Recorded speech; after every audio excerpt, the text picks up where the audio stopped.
आज हम लोग पढ़ने वाले हैं केमिस्ट्री के बहुत ही इम्पोर्टेंट टॉपिक एल्युमिनियम। आप लोगों ने एल्युमिनियम के बारे में बचपन से ही पढ़ते होंगे, 8 में पढ़े होंगे, 9 में पढ़े होंगे, 10 में पढ़े होंगे। तो आज हम लोग एल्युमिनियम के बारे में बहुत अच्छे तरीके से जानेंगे और भी धातु के बारे में हम लोग जानेंगे। तो चलिए सबसे पहले शुरुआत करते हैं एल्युमिनियम से। तो आपको हम बता दें कि एल्युमिनियम एक धातु है। एल्युमिनियम क्या है? धातु है। तो चलिए बताते हैं एल्युमिनियम के बारे में। चलिए इससे जुड़ी कुछ पहले पॉइंट लिख लेते हैं। तो आप लोगों ने एल्युमिनियम बचपन से ही पढ़ा होगा, तो इतना तो जानते होंगे कि एल्युमिनियम का संकेत क्या होता है, उसका परमाणु संख्या क्या होता है, उसका द्रव्यमान क्या होता है, इलेक्ट्रॉनिक विन्यास क्या होता है। तो आप लोग ये भरिए, हम बतलाते हैं इसका क्या होगा। तो एल्युमिनियम का संकेत होता है Al। एल्युमिनियम का संकेत होता है Al। इसका परमाणु संख्या कितना है? इसका परमाणु संख्या है 13। और परमाणु द्रव्यमान कितना है? तो 26.98। तो इसका इलेक्ट्रॉनिक विन्यास कितना है? तो देखिए 1s2 2s2 2p6 3s2 3p1। अच्छा, और देखिए इसके बारे में और चीज़ देखिए। और आप लोग एल्युमिनियम के बारे में जानते होंगे, तो इसका आवर्त सारणी में कुछ स्थान है, वो क्या है? ब्लॉक क्या होता है आवर्त सारणी में? इसका वर्ग क्या है? आवर्त क्या है? तो आप लोग ज़रूर ही पढ़े होंगे। तो आप लोग ज़रा भरिए और देखिए। तो हम भी बतला देते हैं। इसका ब्लॉक होता है P, और इसका वर्ग होता है 13, और आवर्त होता है 3। तो एल्युमिनियम के बारे में ये तो कॉमन बात है। और चलिए इसके आगे जानते हैं। इसका प्रमुख अयस्क क्या होता है, इसका उपयोग क्या है, इसका निष्कर्षण किससे होता है, एल्युमिनियम का प्रमुख अयस्क क्या है वो देख लेते हैं। एल्युमिनियम का प्रमुख अयस्क, तो आइए जानते हैं एल्युमिनियम का प्रमुख अयस्क कौन कौन सा है। तो पहला ले लेते हैं बॉक्साइट। पहला क्या है? बॉक्साइट। इसका सूत्र होता है Al2O3 इन 2H2O। चलिए अगला देखते हैं एल्यूमिना। एल्यूमिना इसका अयस्क है। इसका और भी दूसरा नाम क्या होता है जानते हैं आप लोग? कोरंडम।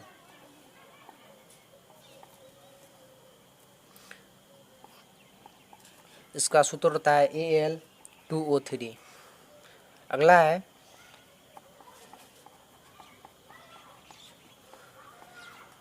क्रायोलाइट। इसका होता है NaAlF6।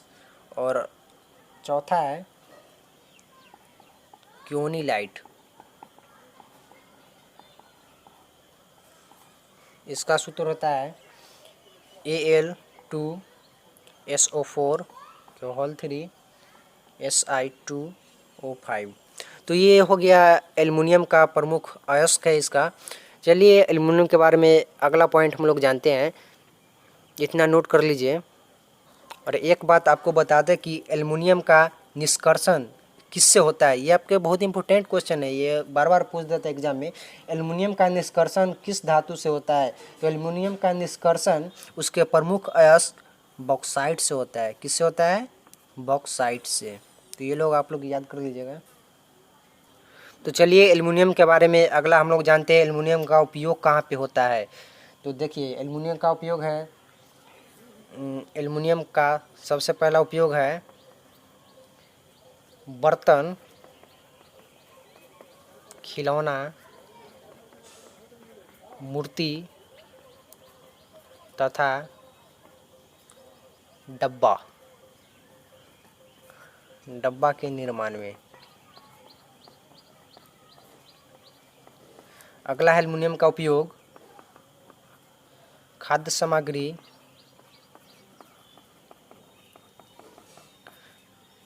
संरक्षित करने वाले पन्नियों के निर्माण में। और तीसरा उपयोग है एल्युमिनियम का, एल्युमिनियम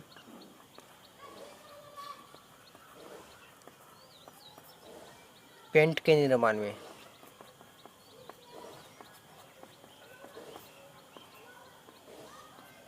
अगला है मिश्र धातु। मिश्र धातु के निर्माण में। तो ये थी एल्युमिनियम से जुड़ी कुछ बातें। तो चलिए अब हम लोग अगले धातु लोहा की बात करते हैं। तो चलिए अब हम लोग पढ़ेंगे लोहा यानी कि आयरन। तो आयरन के बारे में भी कुछ जान लेते हैं, इसका कुछ रिलेटिव पॉइंट, इससे संबंधित बातें, आखिर क्या क्या इससे संबंधित बातें वो जान लेते हैं। तो आइए हम लोग लोहा से जुड़े इतने बात को जानते हैं कि लोहा का संकेत क्या है, इसका लैटिन नाम क्या है, परमाणु संख्या क्या है लोहा का, परमाणु द्रव्यमान क्या है, इलेक्ट्रॉनिक विन्यास क्या है, और आवर्त सारणी में स्थान क्या है लोहा का, ब्लॉक कौन सा है, समूह क्या है, आवर्त क्या है, इसका प्रमुख अयस्क क्या है। तो आइए लोहा से जुड़े, आयरन से जुड़े हम लोग इतना बात को जानते हैं। तो सबसे पहले हम आप लोग को बता दें कि लोहा का संकेत होता है Fe। क्या होता है? Fe। और इसका लैटिन नाम है फेरम। लैटिन नाम है फेरम। और परमाणु संख्या होता है लोहा का 26। और परमाणु द्रव्यमान होता है 55.85। और इसका इलेक्ट्रॉनिक विन्यास होता है 1s2 2s2 2p6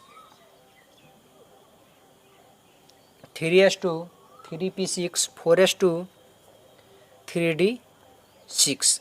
तो चलिए अब हम लोग जानते हैं कि आखिर लोहा का आवर्त सारणी में भी तो कुछ स्थान होगा। तो ब्लॉक क्या होगा, समूह क्या होगा, आवर्त क्या होगा। तो चलिए जानते हैं इसका ब्लॉक क्या होता है। इसका ब्लॉक होता है D, और समूह होता है 8, और आवर्त होता है 4। अब आइए हम लोग जानते हैं कि लोहा का प्रमुख अयस्क कौन कौन सा है। तो लोहा का प्रमुख अयस्क होता है हेमेटाइट। हेमेटाइट इसका होता है सूत्र Fe2O3। अगला है मैग्नेटाइट,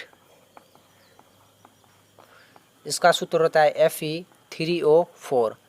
अगला है सीडेराइट, इसका सूत्र होता है FeCO3। और लास्ट है लुमेनाइट, इसका सूत्र होता है Fe2O3 3H2O। तो चलिए हम जानते हैं लोहा का उपयोग कहाँ होता है। आखिर लोहा का उपयोग कहाँ होता है तो वो भी हम जान लेते हैं। और आपको एक बात बता दें कि लोहा का निष्कर्षण इसके प्रमुख अयस्क हेमेटाइट से किया जाता है। इसके प्रमुख अयस्क हेमेटाइट से किया जाता है। ये बहुत इंपॉर्टेंट क्वेश्चन है, आपको बार बार ऑब्जेक्टिव में पूछ देगा कि लोहा का निष्कर्षण किस अयस्क से किया जाता है। तो आपको क्या याद रखना है? हेमेटाइट। तो चलिए लोहा का उपयोग जानते हैं, लोहा का यूज कहाँ कहाँ होता है। लोहा का उपयोग, यूजेज ऑफ आयरन। तो सबसे पहले बता दें कि लोहा का उपयोग स्टील आयरन निर्माण में किया जाता है। लोहा का उपयोग स्टील आयरन निर्माण में किया जाता है। और दूसरा स्टोव, स्टोव जानते हैं ना। तो देखिए स्टोव और गटर पाइप के निर्माण में। और अगला है लोहा का उपयोग रेल पटरी के निर्माण में। जो रेल के यहाँ रेल के पटरी बिछा होता है वो लोहा का ही होता है। अगला है कृषि उपकरण के निर्माण में। तो लोहा से जुड़ी इतनी बात थी, अगर हम इतने बात को कवर कर लेते हैं तो हमारे एग्जाम में एक भी क्वेश्चन कहीं से नहीं छूटेगा। तो ये हमारा प्रमुख लोहा के बारे में, आप लोग इसे नोट कर लीजिए। चलिए अगला धातु पढ़ते हैं तांबा, या उसी का दूसरा नाम है कॉपर। तो चलिए अगला टॉपिक हम लोग देखते हैं तांबा या कॉपर। तो तांबा या कॉपर के बारे में भी जानना ज़रूरी है, क्योंकि हमारे एग्ज़ाम में तांबा या कॉपर से भी बहुत सारा क्वेश्चन आता है। तो चलिए देखते हैं तांबा का संकेत क्या है, लैटिन नाम क्या है, परमाणु संख्या क्या है, परमाणु द्रव्यमान क्या है, इलेक्ट्रॉनिक विन्यास क्या है, आवर्त सारणी में स्थान क्या है, और इसका अयस्क देखते हैं। तो चलिए सबसे पहले आपको हम बता दें कि कॉपर का संकेत होता है Cu, और लैटिन नाम है इसका क्यूप्रम।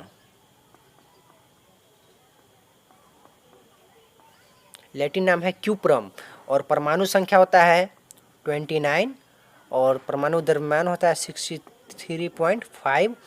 और इसका इलेक्ट्रॉनिक विन्यास होता है 1s2 2s2 2p6 3s2 3p6 4s1 3d10। तो और देखिए इसका आवर्त सारणी में क्या स्थान है। तो इसका ब्लॉक होता है D, समूह होता है 11, आवर्त होता है 4। और इसका प्रमुख अयस्क कौन कौन सा है। तो इसका प्रमुख अयस्क है कॉपर, पाइराइट।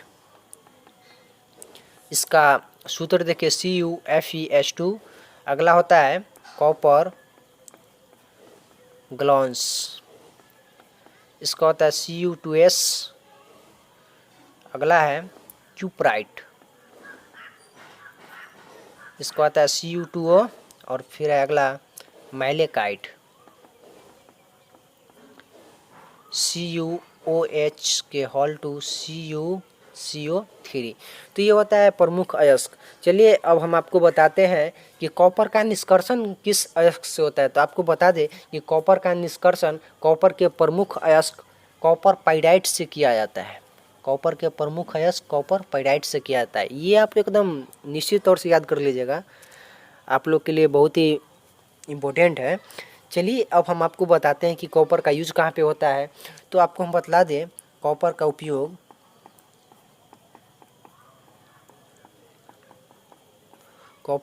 कहाँ पे होता है। तो सबसे पहले हम बतलाते हैं इलेक्ट्रोप्लेटिन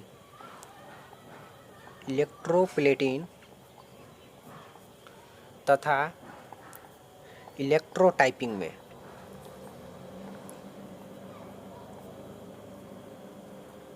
अगला है इलेक्ट्रिक वायर तथा केबल के निर्माण में। अगला है कॉइन तथा ज्वेलरी, कॉइन में सिक्का तथा ज्वेलरी आभूषण के निर्माण में। और अगला है कॉपर का उपयोग मिश्र धातु के निर्माण में। तो चलिए अगर आप इतना कवर कर लेते हैं तो आपका कॉपर के बारे में एग्जाम में कोई भी क्वेश्चन नहीं छूटेगा। चलिए अगला टॉपिक देखते हैं हम लोग।